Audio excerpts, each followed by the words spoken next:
नमस्कार, स्वागत है आपका फास्ट न्यूज इंडिया के इस बुलेटिन में खबरों के साथ मैं स्वाति। और आइए रुक करते हैं आज के तमाम बड़ी खबरों की ओर। यूपी के बदायूं में राष्ट्रीय स्वयंसेवक संघ द्वारा अखंड भारत संकल्प दिवस मनाया गया। देश भर में संघ और उसके अनुषांगिक संगठनों की ओर से कार्यक्रम आयोजित कर देश की अखंडता का संकल्प लिया गया। धर्म जागरण समन्वयक जिला संयोजक चंद्रेश सक्सेना व नगर कार्यवाह राजेश राणा, नीरज शर्मा, हरिगोविंद शर्मा, नितिन शर्मा ने कहा कि राष्ट्रीय स्वयंसेवक संघ के सभी स्वयंसेवक भारत की एकता एवं अखंडता के लिए संकल्पित होकर निस्वार्थ भाव से निरंतर लगन के साथ कार्य करते रहेंगे। हमें जन जन के अंदर इसी भावना को विद्यमान करना है, तब जाकर हमारा संकल्प पूर्ण होगा। निखिल घैती शर्की से बलभद्र सिंह की रिपोर्ट। ये जो आपने अखंड भारत दिवस मनाया है, तो इसकी क्या संकल्पना है, क्या परिकल्पना है? राष्ट्रीय स्वयंसेवक संघ भारत की एकता एवं अखंडता के लिए संकल्पित है। हम सभी स्वयंसेवक निस्वार्थ भाव से भारत की एकता एवं अखंडता के लिए निरंतर लगन के साथ कार्य करते रहे हैं और करते रहेंगे। हमें जन जन के अंदर इसी भावना को विद्यमान करना है, तब जाकर हमारा संकल्प पूर्ण होगा अखंड भारत का। जय हिंद, जय भारत। भारत हमारा एक था और एक रहेगा, न कभी था न कभी होकर रहेगा। जय हिंद, जय मां भारती।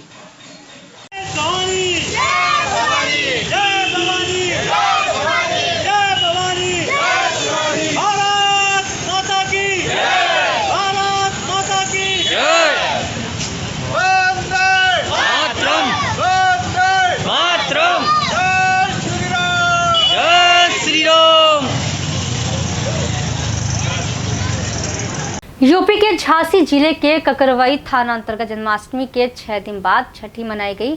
जैसे बच्चे के जन्मदिन के बाद कई इलाकों में छठी मनाई जाती है, इसी प्रकार से जन्माष्टमी के दिन से झांकी सजा के तैयार करते हैं। लाखन सिंह जादौन तिमरो वाले लगभग 40-50 वर्ष से यह प्रोग्राम रखते हैं। बराबर 6 दिन बाद भजन कीर्तन भी करवाते हैं, और जिसमें कीर्तनकार विपिन बिहारी, भगवान दास, राजकरण व समस्त कीर्तन मंडल के लोग होते हैं। लाखन सिंह जादव ने बताया कि हमारे पूर्वज भी इसी प्रकार जन्माष्टमी मनाते रहे हैं और हमारे बच्चे और पोते अब आगे इसी प्रकार मनाते रहेंगे। देखिए ककरवाई से भरत सिंह सेंगर की रिपोर्ट।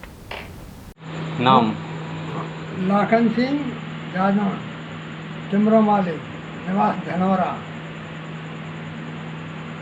आगे ये जन्माष्टमी जो मना रहे आप लोग, कितने साल से? जन्माष्टमी हम करीब जब से हम होश संभाला जब से मना रहे हैं। अच्छा। करीब 40-50 वर्ष से। अच्छा। और ये छठी का त्यौहार था? हाँ, कल छठी का त्यौहार था। छठवें दिन, जन्म के छठवें दिन भगवान की छठी मनाई जाती है। तो छठी हर जगह मनाई जाती है? हाँ, मथुराबंदा में ही मनाई जाती है। अच्छा। हाँ। अब वो तो ऐसा है कि जिसको मनाना है मनाते, नहीं मनाते तो नहीं मनाते।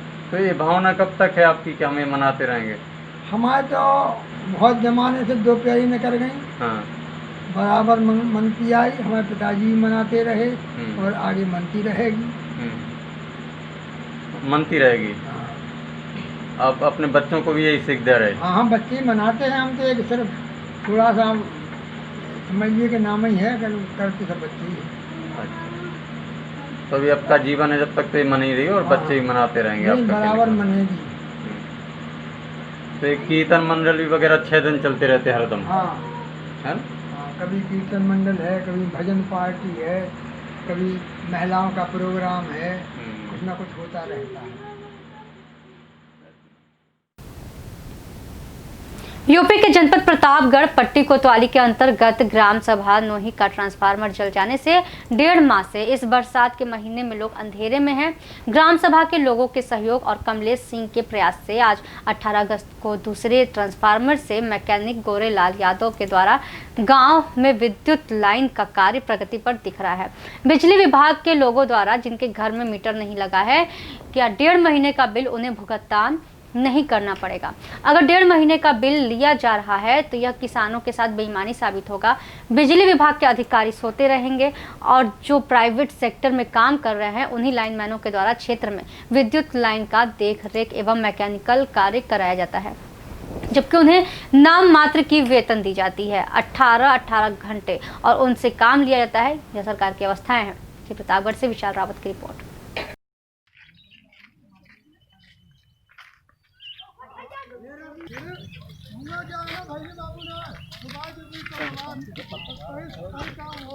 जनपद के नोही ग्राम सभा में उपस्थित हूँ। यहाँ पर करीब 1.5 महीने से बिजली की व्यवस्था थी। यहाँ पे लाइन खराब हो गई थी, ट्रांसफार्मर जला हुआ था और कुछ ऐसे प्रमोद जैसे नवयुवक साथी थे जिनके प्रयास से आज यहाँ बिजली का कार्य चल रहा है। अभी शायद लाइट जल नहीं पाई है ना, अभी काम चल रहा है। तो एक ट्रांसफार्मर छोड़कर दूसरे ट्रांसफार्मर से यहाँ लाइन जोड़ा जा रहा है। तो हम प्रमोद जी से कुछ बातचीत करते हैं। कितने दिन से आपके यहाँ लाइन नहीं है? सर लगभग 1.5 महीने से करीब गड़बड़ हुआ, तो मैंने कल थोड़ा जिस हिसाब से मिला, फिर वहाँ पे परमिशन मिला, आज तुरंत काम यहाँ पे चालू हुआ। हमें संभावना है कि यहाँ पे 4 बजे तक 5 कुछ के करीब लाइट यहाँ पे आ जाएगी। 1.5 महीने से प्रयास नहीं किए आप लोग? नहीं, प्रयास तो हो रहा था, जैसे कि काफ़ी लोग कमेंट भी किए थे, वहाँ पे एप्लीकेशन दिए थे, लेकिन कोई सुनवाई नहीं हुई। फिर कल मैंने खुद अपने माध्यम से वहाँ पे गया, फिर मैंने जिस हिसाब से फिर से रिक्वेस्ट की, उन्होंने खुद कल आके यहाँ पे देखा, तो फिर आज यहाँ से काम चालू है। यानी बिजली विभाग की लापरवाही थी, 1.5 महीने से लाइट नहीं आई। यही बात ना? किससे आपने कहा, एप्लीकेशन आपने कहाँ दिए? जी वहाँ पे पावर हाउस पे एक बार गए थे, जैसे हम मान लिया हम नहीं गए थे, मेरे गांव वाले गए थे, तो फिर हमने कल गया, एसडीओ वगैरह को बोल रहे थे, सबको दिए हैं। तो आज वहाँ पे फिर मैंने जी से डायरेक्ट फेस बात की, फिर उन्होंने कहा कि हम कल चलेंगे, वहाँ की लाइन देखेंगे, उसके बाद क्या फाइट है, उसके बाद वहाँ की देख के फिर उसके बाद बताएंगे क्या गड़बड़ी है, उसके बाद हम कल से फिर वहाँ पे कार्रवाई करेंगे। और कुछ कहना चाहते हैं आप लोग इस संबंध में? बिजली चल जाएगी आज, क्या आप क्या बोलेंगे? बिजली तो आज आ जाएगी ना? बिजली आ गई तो फिर से हमारे प्रधान जी कह रहे हैं वो सही कह रहे हैं, प्रधान जी के माध्यम से बिजली आ रही है। बहुत बहुत धन्यवाद। बिहार के सुपौल जिला किशनपुर थाना क्षेत्र अंतर्गत पीरगंज वार्ड नंबर 1 में घटना उस समय हुई जब दोपहर के 12 बजे अजहर हुसैन के पुत्र इफ्तिखारुल, जो कि 19 वर्ष के थे, रोज की तरह नदी पार कर मवेशी के लिए चारा लाने के लिए जाया करता था। वहीं वापस आने के क्रम में पानी के तेज धार में फंसने से वो पानी में डूब गया, जिससे उसकी मृत्यु हो गई। घटनास्थल पर किसी के नहीं पहुंचने के कारण 19 वर्षीय युवक की पानी में डूबने से मौत हो गई तथा परिजनों का आरोप है कि वहां नाव की भी कोई व्यवस्था नहीं है और पुलिस को सूचना देने के बावजूद भी घटनास्थल पर कोई भी पुलिसकर्मी नहीं पहुंचे, जिससे ग्रामीणों में काफी आक्रोश है। वहीं डूबे हुए शव को ग्रामीण द्वारा निकाला गया। तत्पश्चात घटनास्थल पर पुलिस प्रशासन पहुंचकर शव को सदर अस्पताल लाया गया, जहाँ उनका पोस्टमार्टम कर परिजनों को सौंप दिया गया। देखिए सुपौल से फैज आलम की रिपोर्ट। क्या हुआ था इसके साथ? देखिए ये तकरीबन 12 से 1 बजे के बीच में जानवर का चारा लेने के लिए गया था। इनके साथ में इनके सहयोगी लोग भी जो रोजाना की तरह जाते थे चारा लेने के लिए, वो लोग भी थे, लेकिन इनसे कुछ छोटा था। जब ये चारा लेकर के रिटर्न आया तो वहाँ जिस नदी को ये पार करके रोज़ जाया करता था, उसी नदी को ये पार करने लग गया। तो ये रेत के यानी कि करंट होने की वजह से, पानी में जो करंट था उसके तेज होने की वजह से उसके चपेट में वो आ गए और वो अपना आवेश खो दिया। खोने के बाद जो है कोसी ने उसको अपने पेट में समा लिया, जिसके वजह से वहाँ लोगों का नहीं होने की वजह से वो अपने जान को गंवा बैठे। प्रशासन का लोग पहुंचा था वहाँ पे? किसी भी तरह से कोई प्रशासन का सहयोग नहीं मिला, लेकिन ग्रामीण के सहयोग से तकरीबन 1.5-2 घंटा वहाँ पर तलाशने के बाद उस मृत्यु का लाश मिला। नाव वगैरह का कोई वहाँ पे सुविधा नहीं है क्या? नहीं, इससे पहले तो नहीं था, लेकिन कुछ दूर पे जो नाव था उनको जब खबर पता लगा, ग्रामीण लोग जब हल्ला गुल्ला मचाए तो नाव वाले भी आए और आकर के उस नाव से तलाशा गया और तलाशने के बाद जो है आया। सरकारी व्यवस्था कुछ भी नहीं है वहाँ पे? कोई सरकारी व्यवस्था नहीं मिल पाया। कोई देखने के लिए गया आज तक वहाँ? अभी तक तो कोई नहीं पहुँचा है। जान माल का खतरा बना हुआ है उस जगह पे, अभी तक कोई सुविधा नहीं मिला है। नहीं, कोई सुविधा नहीं मिला। क्या नाम हुआ आपका? मेरा नाम जियाउद्दीन हुआ। जो लड़का डेथ किया क्या नाम है उसका? वो मेरे गांव का रहने वाला है, पीरगंज वार्ड नंबर 1। कितने साल का था? ये 19 वर्ष का था। क्या नाम है उसका? उसका नाम है इफ्तिखारुल। कैसे हुआ इसके साथ घटना? ये हमको तो 12 बजे सरेमारी के पास फ़ोन आया है कि ऐसे ऐसे मतलब बच्चा जो गया था चारा लाने के लिए नदी के उस पार से चारा लेके आ रहा था, एक साथी भी था और उसका साथी साथ कमज़ोर था, और जब नदी को पार करने लगा ये लड़का तो नदी के तेज़ धारा में है कि इसका शायद पैर फिसा या ज़्यादा पानी में चले जाने के कारण वो उसको डूब गया, और डूबा तो उसको कोई बचाने वाला नहीं था वहाँ पर। जो भी छोटा था वो हल्ला आया, नाव का भी नहीं कोई सुविधा था, जिसके कारण यह मतलब डूब गया। फिर ग्रामीण के जुटे खोजबीन होने के बाद 1.5-2 घंटा के बाद उसका बॉडी कैसे निकाला गया? बोटिंग ग्रामीण स्तरीय से कुछ बच्चे कुछ नवयुवक जो है नदी में अपना कूदे और कूदने के बाद वह निकाले जाए। प्रशासन पहुंचा था नहीं, वहाँ? कोई भी प्रशासन किसी तरह का नहीं आया। यहाँ पे आया है प्रशासन हॉस्पिटल? नहीं, यहाँ भी नहीं अभी तक आया है, कोई भी नहीं आया? सिविल थाना से एक चौकीदार हम लोग को दिया गया है, थाना पर हम जो लेके आए हैं बॉडी को, तो वहाँ से स्लिप काट के दिए हैं सदर हॉस्पिटल सुपौल। क्या नाम हुआ सर आपका? मोहम्मद अनीसुल रहमान, हम उसके मृतक के मामा हुए।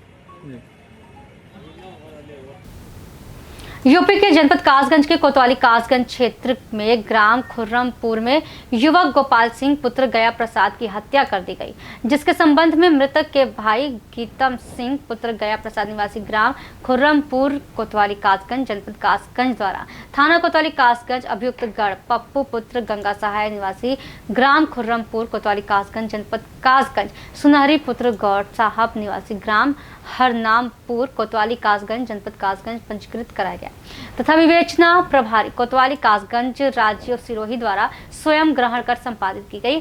प्रभारी निरीक्षक कोतवाली कासगंज राजीव सिरोही के निर्देशन में गठित कोतवाली कासगंज की पुलिस टीम द्वारा अभियोग उपरोक्त से संबंधित हत्या की घटना कारित करने वाले अभियुक्त गढ़ में से अभियुक्त गढ़ पप्पू पुत्र गंगा सहाय, वितेश उर्फ लालू पंडित पुत्र प्रवीण कुमार निवासी गढ़ ग्राम खुर्रमपुर कोतवाली कासगंज जनपद कासगंज को अलग अलग स्थानों से गिरफ्तार करने में सफलता प्राप्त की है। दोनों अभियुक्तगण ने गिरफ्तारी के उपरांत अपनी निशानदेही पर हत्या में प्रयुक्त आला कत्ल डंडा को बरामद कराया है। घटना में प्रयुक्त मोबाइल फोन को भी पुलिस द्वारा बरामद किया जा चुका है। देखिए कासगंज से संजय सिंह की रिपोर्ट। जनपद कासगंज के थाना कासगंज में खुर्रमपुर एक गांव है, जहां पर एक मर्डर की सूचना 14 अगस्त को मिली थी, जिसके आधार पर मौका निरीक्षण के बाद एक डेड बॉडी पाया गया और तहरीर के आधार पर मुकदमा पंजीकृत किया गया 302 की धारा में।